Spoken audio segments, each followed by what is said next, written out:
Selamat pagi anak-anak. Puji Tuhan, berjumpa kembali di hari ini. Tetap sehat dan bersemangat di hari yang baru ini.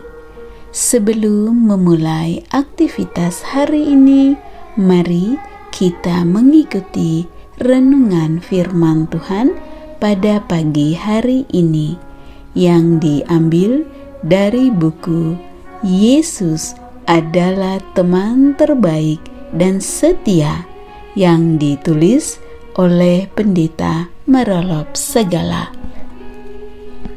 Judul renungan firman Tuhan pada pagi hari ini adalah Gantinya di Bethlehem, Yesus di Nazaret.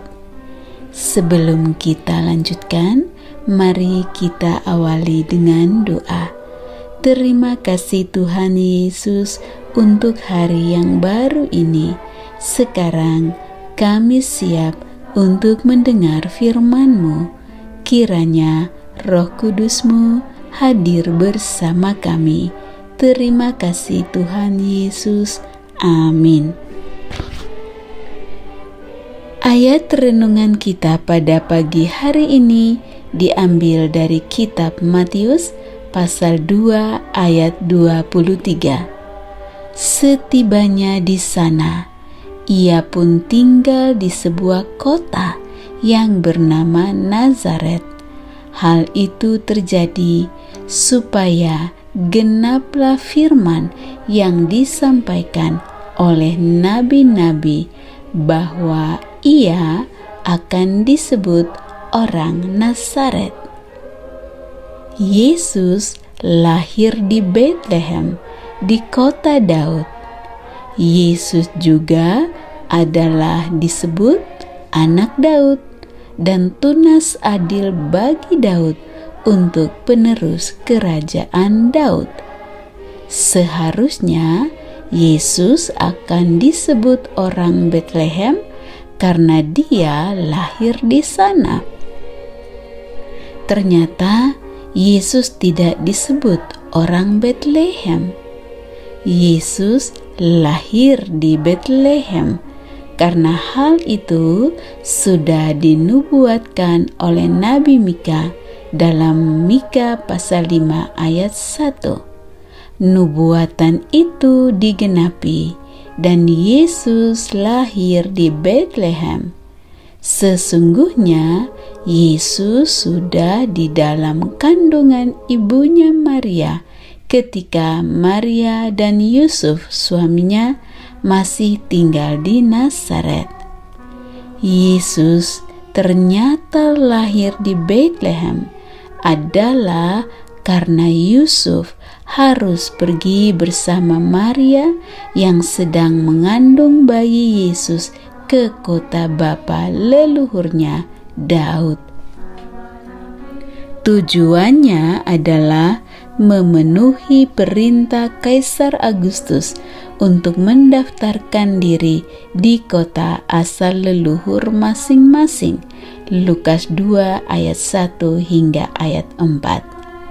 Maria melahirkan Yesus di Bethlehem di saat kunjungan itu karena sudah tiba saatnya melahirkan ketika itu.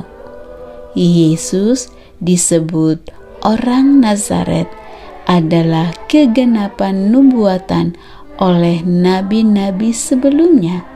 Yesus disebut orang Nazaret adalah karena dia dibesarkan di Nazaret. Lukas pasal 4 ayat 16.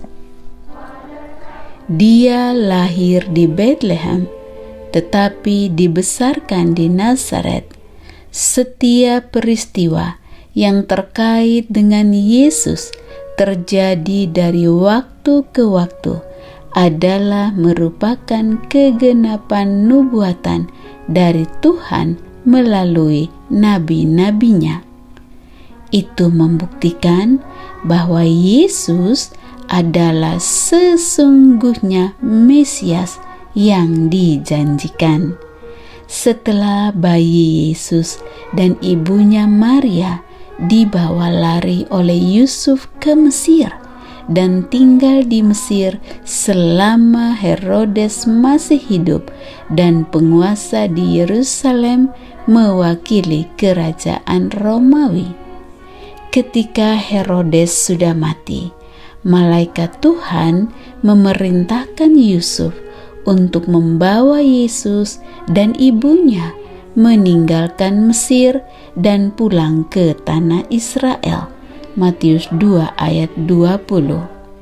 Yusuf mengikuti perintah malaikat itu dan pulang ke tanah Israel. Namun setelah didengarnya bahwa Arkelaus anak Herodes yang menjadi raja di Yudea, atas nasihat Tuhan lewat mimpi, Yusuf membawa Yesus dan ibunya ke daerah Galilea dan tinggal di Nazaret. Yesus, sahabat kita itu, disebut orang Nazaret karena di Nazaretlah Yesus dibesarkan. Di sanalah dia membiasakan diri untuk selalu beribadah ke rumah ibadah setiap hari Sabat.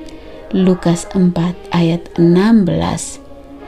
Dia lakukan itu sebagai contoh bagi kita semua, supaya kita juga bertumbuh besar seperti Yesus yang selalu berbakti pergi ke rumah ibadah.